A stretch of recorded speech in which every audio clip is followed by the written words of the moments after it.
বাংলাদেশ জাতীয়তাবাদী দল বিএনপি আমাদের যে দীর্ঘদিন যে যুগপৎ আন্দোলনের সম্পর্ক সেই বিবেচনায় এখানে তারা প্রার্থী দেয় নাই। যদিও একজন স্বতন্ত্র প্রার্থী হয়েছেন, কিন্তু তার যে আচার আচরণ কথাবার্তা সেটি দেখলে পরিষ্কার যে তিনি মূলত নির্বাচন করতে আসেন নাই।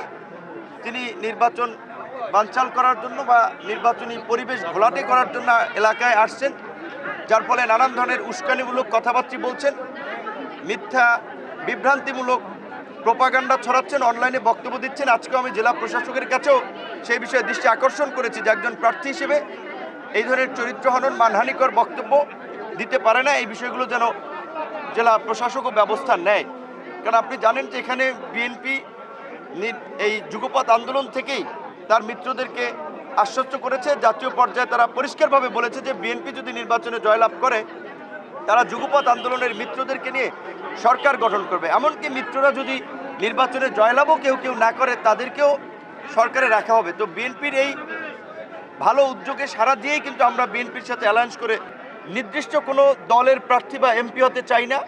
আমি দলমত নির্বিশেষে সকলের জন্য কাজ করতে চাই, সকলের এমপি হতে চাই। এবং এই আসনটি মূলত আওয়ামী লীগ অধ্যুষিত ভোটার এলাকা। আপনারা জানেন 50 বছরেও বিএনপি কিন্তু এই আসনটি পায় নাই।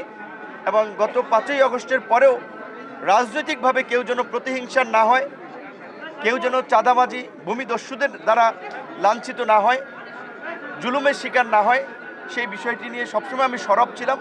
আশা করি দলমত নির্বিশেষেই পটুয়াখালী 3-এর মানুষ 12 তারিখ ট্রাক প্রতীকে ভোট দিয়ে আগামীর নতুন বাংলাদেশে আমাদেরকে সংসদে পাঠাবে ইনশাল্লাহ।